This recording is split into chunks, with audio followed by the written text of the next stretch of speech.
Bonjour et bienvenue sur Les Numériques, c'est l'âme. Aujourd'hui, je suis ravi de parler avec vous des nouveaux OS. C'est une grosse période pour ceux qui s'intéressent à Windows, qui s'intéressent à Android ou qui s'intéressent à iOS et à iPadOS, puisque les versions 11, 12, 15 et 15 sont en train d'arriver, elles sont déjà disponibles en bêta test. On va vous parler des principales nouveautés de chacun de ces OS avec Kevin et Raphaël qui les ont testés pour vous. À tout seigneur, tout honneur, commençons tout de suite par Android, l'OS le plus répandu aujourd'hui dans le monde, et sa 12e version qui annonce pas mal de changements en profondeur et aussi pas mal de changements en surface. C'est Kevin qui a testé ça pour vous. Merci Lam pour la présentation. Nous, pour commencer, on va s'intéresser à Android 12, le prochain OS de Google qui remplace Android 11 et qui sortira à l'automne. On l'a installé sur un Google Pixel 4a, il est en version bêta développeur numéro 2, et pour le moment, on peut voir quelques petites améliorations, quelques petites nouveautés qu'on trouvera dans la mise à jour finale, mais nous n'avons pas tout puisque la prochaine bêta développeur, donc la numéro 3, sortira ce mois-ci en juillet. Et c'est dans celle-ci qu'on devrait avoir les plus gros changements avant d'avoir la version finale pour le public dès l'automne. Donc pour le moment, sur cette deuxième bêta, on a les prémices de ce qui va arriver sur l'OS de Google, notamment en matière de design. Google a fortement axé sur le design lors de sa conférence en juin dernier, et donc nous avons les prémices de Material You, qui est un peu compliqué à dire, notamment en ce qui concerne les widgets et en ce qui concerne le thème associé à son fond d'écran. Alors on va commencer par les widgets et le centre de notification qui a complètement changé par rapport aux anciennes versions. Comme on le voit ici, on a de plus gros widgets, on a un peu plus d'espace et on a aussi un nouvel environnement pour toutes les notifications entrantes. Lorsqu'on fait défiler vers le bas, on a les widgets qui apparaissent en beaucoup plus gros. On a le contrôle de la lumière qui se trouve juste en haut et qui est pareil, qui prend un peu d'embonpoint.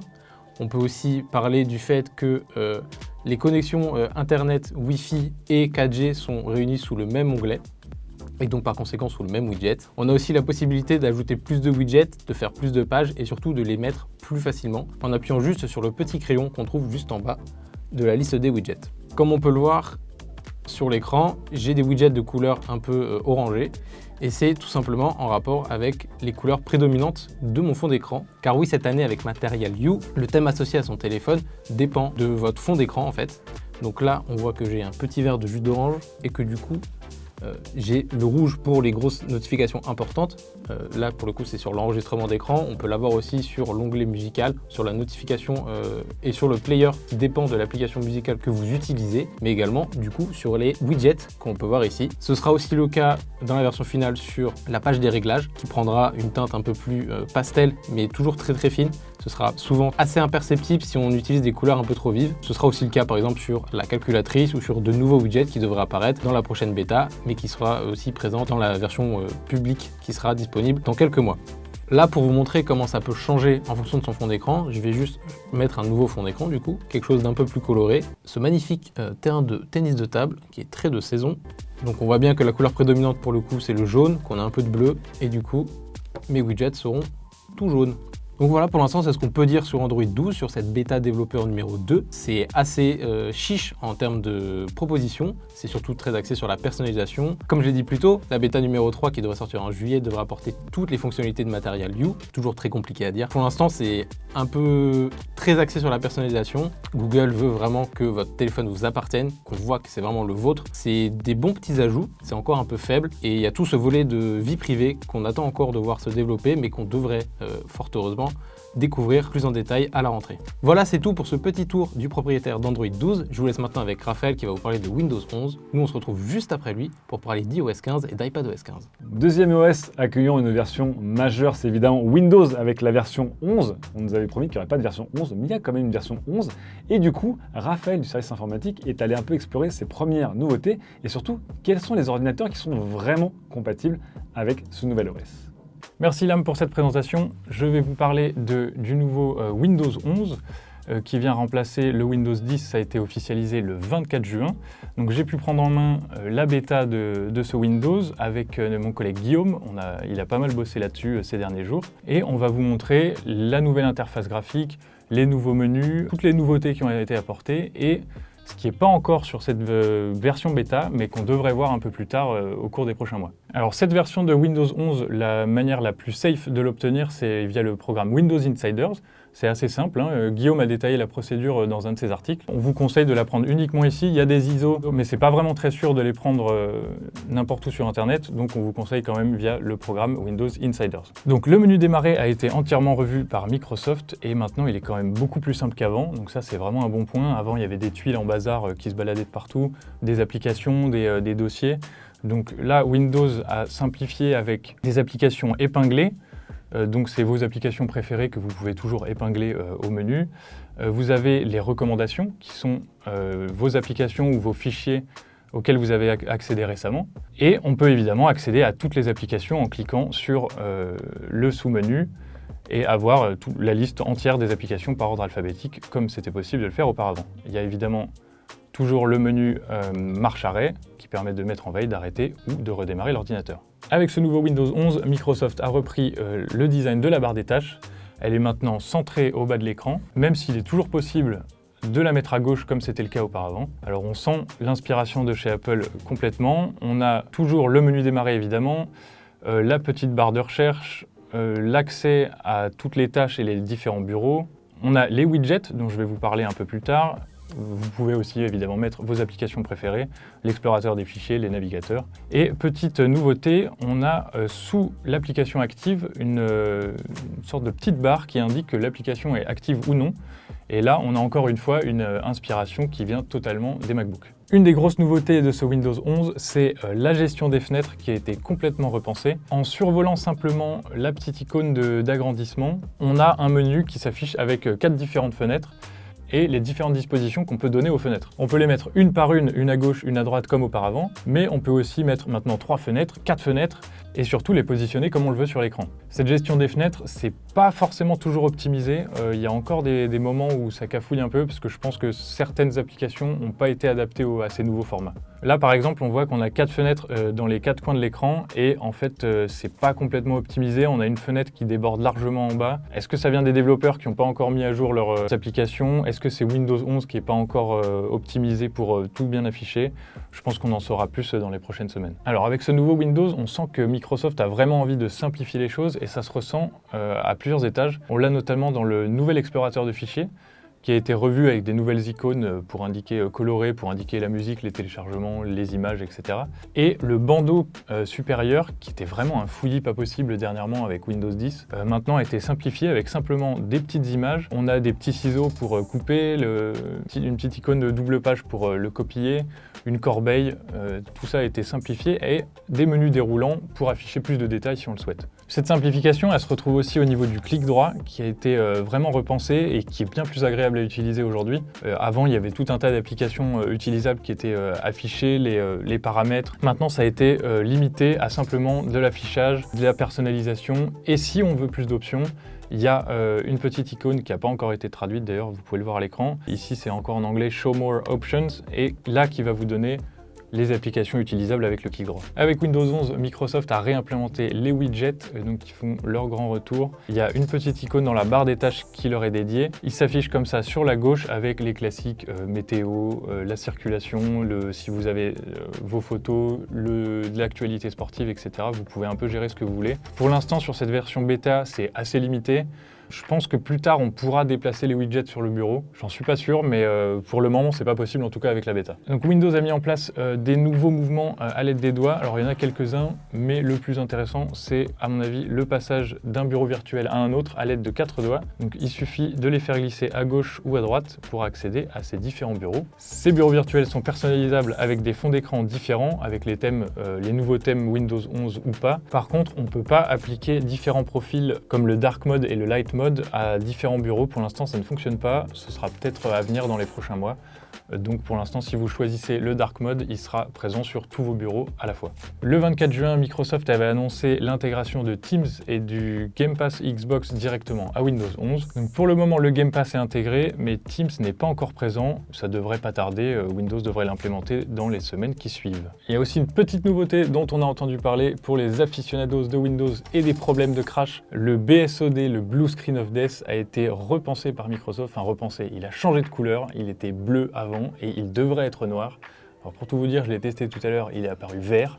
donc je ne sais pas trop ce que ça va donner. Alors ce Windows 11, moi je le trouve plutôt bien. Il y a de gros efforts qui ont été faits au niveau de l'interface par Microsoft. C'est quand même beaucoup plus design, ça fait moins rétro que le Windows 10.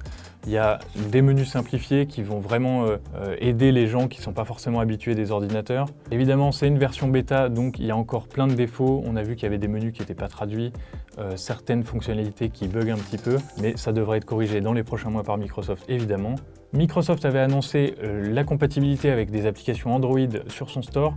Pour le moment, ce n'est pas le cas, mais ça ne devrait pas tarder à être optimisé au cours des prochains mois. Est-ce que votre ordinateur est compatible avec Windows 11 ? Pour le savoir, on a fait un article dédié sur les numériques, donc je vous invite à le consulter. Microsoft est encore assez flou là-dessus. Il y a des spécificités matérielles et de sécurité qui ont été données, mais ça devrait largement évoluer au cours des prochaines semaines. On va évidemment vous tenir au courant sur les numériques, donc n'hésitez pas à consulter nos articles. Voilà, c'est tout pour moi. Je vous laisse en compagnie de l'ami Lame pour la suite. On termine ce tour d'horizon des nouveaux OS majeurs avec évidemment les versions 15 de chez Apple, iOS 15, iPadOS 15. Beaucoup de nouveautés en commun et quelques nouveautés spécifiques à chaque format.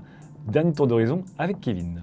Et oui, c'est encore moi. Comme promis, on se retrouve pour parler d'iOS et d'iPadOS 15. Et tout de suite, on va commencer avec iOS 15, dispo sur les smartphones de la pomme. Alors sur iOS 15, il y a beaucoup de nouveautés qui sont forcément bienvenues et dont on va vous parler plus en détail. On peut commencer juste avec les petites refontes des applications, à commencer par l'application météo, qui a tout simplement changé. Alors comme on peut le voir ici, on a beaucoup plus de détails sur la qualité de l'air, sur la météo qui va arriver. On a même une carte qui permet de consulter les précipitations, le taux de rejet des gaz à effet de serre. Bref, c'est assez complet et tout ça on le doit grâce au rachat de l'application Dark Sky qui était présente sur Android et qu'Apple a racheté il y a 1 ou 2 ans maintenant, qui du coup se retrouve entièrement fusionné à iOS. On peut aussi parler de Safari qui a subi son plus gros changement depuis le début puisque, si vous ne l'avez pas vu, la barre de recherche se trouve maintenant juste en bas. Elle se trouve juste ici et du coup, elle vient se remettre en haut dès qu'on a besoin de taper du texte. Mais c'est pas tout puisque maintenant Safari et le changement entre onglets fonctionnent comme un changement entre différentes applications, d'un simple swipe vers la droite ou la gauche pour retrouver ces différentes pages. C'est plutôt bienvenu, c'est une bonne idée et surtout plus intuitif que ce qu'on pouvait avoir avant, surtout quand on a un grand iPhone. Ici on a un iPhone 11 Pro Max, un écran de 6,5 pouces et c'est pas toujours facile d'atteindre le haut de l'écran. Du coup, d'avoir cette barre de recherche en bas, c'est tout bonnement plus facile pour la navigation. Ensuite, avec iOS 15, Apple a fortement travaillé sur tout son volet social, dans le sens où on a de nouvelles possibilités avec FaceTime par exemple, qui bien sûr améliore sa qualité vidéo, améliore le nombre de personnes qui peuvent rejoindre un appel et surtout, maintenant on peut faire des FaceTime avec des gens sous Android ou sous Windows, rien qu'en envoyant un simple lien de la conversation vidéo. On a aussi une nouvelle fonctionnalité qui s'appelle SharePlay, qui permet de regarder en simultané avec une personne sur WhatsApp un film ou encore d'écouter un morceau musical indépendamment de la plateforme de streaming utilisée. Pour que ça fonctionne, toutefois, il faut un appareil Apple, évidemment, et ça ne va pas marcher sous Android. Et il faut aussi que les personnes soient abonnées, comme vous, au même service de streaming ou de streaming musical. C'est-à-dire que si vous souhaitez faire écouter un morceau Spotify à une personne, il faut que la personne soit abonnée à Spotify. Pareil avec Apple Music, pareil avec Disney+. Pour le moment, c'est encore au balbutiement puisque toutes les entreprises n'ont pas rejoint SharePlay. Par exemple, on a Disney+ aux États-Unis qui fait fonctionner son application avec SharePlay, mais on n'a pas Netflix pour l'instant encore. On a TikTok par exemple, on n'a pas Instagram ou on n'a pas YouTube pour le moment. Ça devrait arriver puisque c'est soumis aux marques en fait, c'est pas Apple qui décide. Mais la fonctionnalité marche plutôt bien et en ces temps de pandémie, c'est vrai qu'on aurait aimé l'avoir plus tôt, mais en ces temps de pandémie, c'est plutôt cool de pouvoir regarder une série ou d'écouter de la musique avec un proche sans forcément être à côté. On a aussi tout un volet de reconnaissance de texte grâce à l'intelligence artificielle qui s'appelle Live Text en français. Ça ressemble un peu à ce qu'on pouvait avoir avec Google Lens sur Android et ça fonctionne tout simplement dans l'application photo. Par exemple avec Live Text, sur une photo, là j'ai un nouveau bouton qui apparaît et qui détecte automatiquement le texte qu'il y a sur la photo. Donc là, c'est comme du texte qu'on pourrait avoir sur n'importe quelle application de traitement de texte. On peut le sélectionner, on peut le copier, on peut l'envoyer à son ordinateur, enfin à son Mac, à son iPad ou à quelqu'un d'autre dans une conversation SMS. On peut traduire, énoncer. Donc là, je peux avoir la traduction instantanément en anglais ou dans d'autres langues qui sont intégrées dans l'application de traduction. On peut ensuite copier des liens. Quand il s'agit par exemple d'un restaurant, si on par exemple on prend en photo le logo McDonald's ou qu'on voit dans sa bibliothèque photo et que LiveText détecte que le texte écrit est McDonald's, il va nous afficher directement dans Plan les McDonald's les plus proches de nous, ce qui est toujours intéressant. On a aussi ce volet de reconnaissance des animaux, par exemple. Il peut reconnaître des animaux, il peut détecter des races d'animaux, pareil avec les plantes, pareil avec la nourriture. Bref, c'est tout un volet d'intelligence artificielle qui apparaît justement avec iOS 15, mais qui ne sera pas disponible sur tous les iPhones, seulement sur ceux qui sont équipés d'une puce Apple A12. Apple fait aussi évoluer son mode de concentration, ou son mode ne pas déranger, qui est jusqu'à présent du coup s'appelait ne pas déranger. Avec iOS 15, on a un mode qui s'appelle Focus en anglais et concentration en français. Ça nous prépare des petits profils qui viendront bloquer les notifications d'applications prédéfinies. Donc par exemple, là, ici, on a le ne pas déranger, on a le repos, le temps pour soi et le travail. En gros, si j'activais le mode travail, toutes les applications qui pourraient me gêner pendant que je travaille, les notifications n'arriveront pas jusqu'à moi. Le téléphone ne vibrera pas si par exemple j'ai un SMS de ma mère. Donc je ne veux pas qu'elle me dérange pendant le travail. Si j'active ça, je recevrai le message, mais en fait, je n'aurai pas de vibration, je n'aurai pas de notification. Elle sera cachée.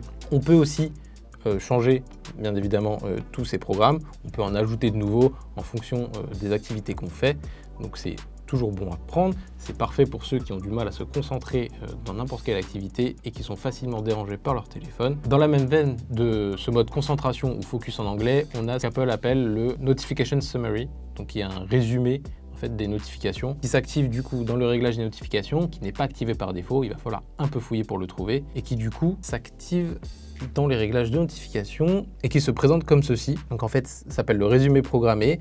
On peut ajouter un résumé, définir une plage horaire et en gros, pendant cette plage horaire définie, toutes les notifications qu'on aura ajoutées dans ce résumé programmé ne viendront pas vous perturber. C'est-à-dire que moi, pendant 10 heures, donc de 8h à 18h, j'ai Discord qui viendra pas me déranger, Messenger qui viendra pas me déranger et Message qui viendra pas me déranger. Les notifications arriveront, mais je ne les verrai pas, sauf à aller dans le centre de contrôle qui se trouve ici. Et du coup, elles sont groupées dans leur propre petit espace, ce qui fait que écran éteint, je ne les vois pas, je ne les vois que dans le centre de notification et elles apparaissent vraiment après comme des applications normales. C'est juste que sur cette plage horaire définie, je ne serai pas dérangé par les applications que j'ai choisies. C'est comme le mode concentration, en un peu plus poussé, puisque là on peut complètement définir la plage horaire, choisir les applications qu'on ne voudra pas voir, mais on les verra quand même si jamais on a vraiment envie de les voir. Les nouveautés d'iOS 15 sont nombreuses, mais elles ne sont pas toutes disponibles chez nous, pour la simple et bonne raison qu'Apple focus vraiment son développement pour les États-Unis, ce qui est un peu normal. Du coup, il y a quelques trucs qu'on n'a pas encore en France et qu'on n'aura peut-être sûrement jamais, à commencer par la carte d'identité, ou en tout cas les pièces d'identité dans l'Apple Wallet, ce qui est vraiment une bonne chose qu'on aurait aimé voir en France, mais il sera pour le coup pas possible d'avoir son permis, sa carte d'identité nationale ou autre papier très important dans son téléphone.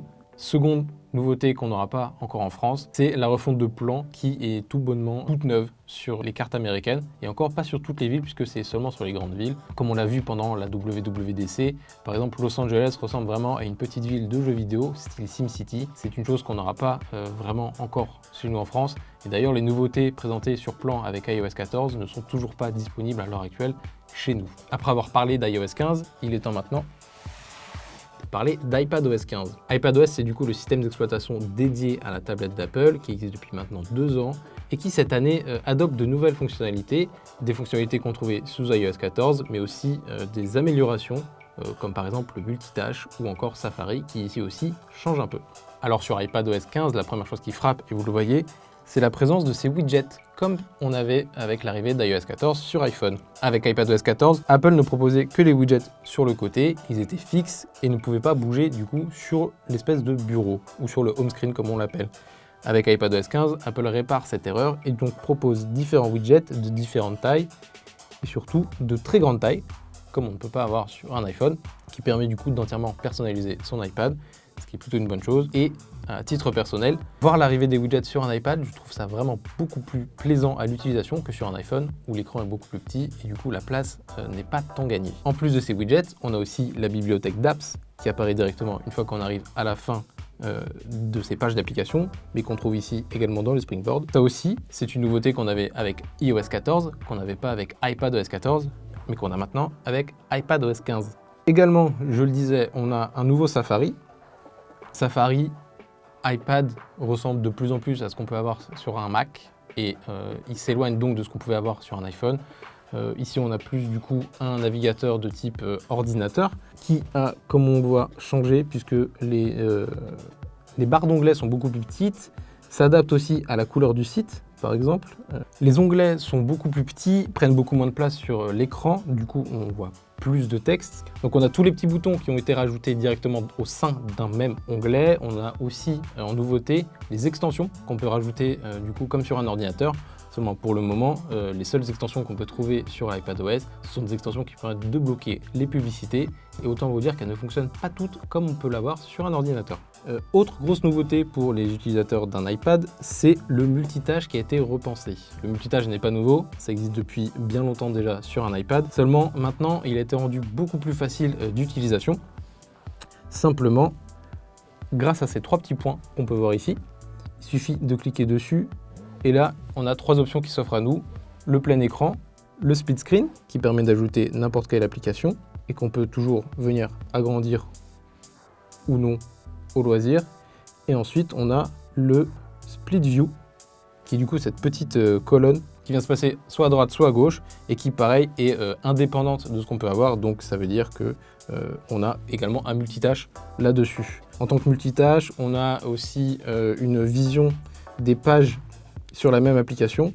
On peut ouvrir plusieurs fichiers pages et les retrouver directement dans la même application. Et ici, on aura un espèce de multitâche. C'est pas visible pour le moment, mais c'est plutôt présent. Et quand c'est présent, ça fonctionne bien. Également, grosse nouveauté cette année, c'est l'apparition de ce qu'Apple appelle Quick Notes.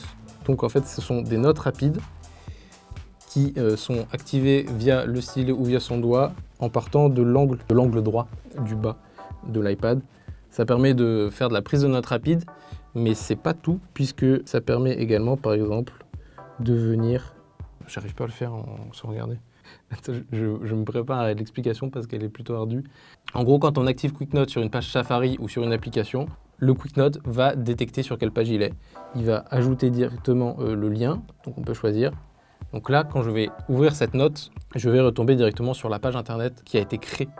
Je peux ensuite surligner du texte, le copier ou directement l'ajouter dans cette Quick Note ici. Donc du coup on l'a sous forme de quote. Et par exemple si je quitte la page et que je rappelle la note, que je vais dessus et que je clique, il me ramène automatiquement sur la page et précisément là où j'ai surligné le texte. Donc ça veut dire que si par exemple j'avais sélectionné du texte en bas de page, comme ici, hop, si je quitte la page et que je clique sur ce lien, il me ramène directement là où j'étais, me surligne le texte pour pas que je me perde dans ma page, ce qui est plutôt une bonne chose pour tout ce qui est prise de notes, préparation d'un voyage par exemple, préparation de la liste de courses, d'une recette. Et c'est surtout une très bonne chose puisque Notes, pour le coup, était assez useless, malgré le fait qu'Apple mise beaucoup dessus. Cette fonctionnalité Quick Note, c'est peut-être l'une des meilleures choses qui est arrivée à l'iPad avec iOS 15. Alors évidemment, ce que je voulais montrer avec iOS 15 et iPadOS 15, c'est pas définitif. Il faut rappeler qu'on a la première bêta publique. Nous, on tourne encore sur la bêta développeur numéro 2, mais qui est la même que la bêta publique qui est proposée depuis le début du mois. Il y a encore des nouveautés qui doivent arriver. Il y en a peut-être qui vont disparaître. Toujours est-il que pour l'instant, ça fonctionne très bien. Il n'y a pas de bug comme on pouvait avoir sur les précédentes versions les années passées. En ce qui concerne les appareils compatibles, vous êtes agréablement surpris puisqu'il s'agit des mêmes qu'avec iOS 14. C'est-à-dire que pour un iPad, à partir de l'iPad Air 2, cela va fonctionner. Il y aura forcément des fonctionnalités qui seront amputées, mais c'est un suivi logiciel de 7 ans de la part d'Apple pour ces tablettes. Du côté de l'iPhone, ce sera à partir de l'iPhone 6S. Également, il y aura des fonctionnalités qui seront amputées. Et là, pour le coup, c'est un suivi logiciel de 6 ans, ce qui est énorme pour un smartphone, ce qui est même une première dans le monde de la mobilité. C'est tout pour moi. Maintenant, je vous laisse avec Lam pour conclure cette vidéo. À la prochaine. On espère en tout cas que cette vidéo, comme les autres, vous auront plu. Laissez vos commentaires, participez, on écoute évidemment vos opinions et vos retours. Et on se retrouve très vite pour une prochaine vidéo sur les numériques.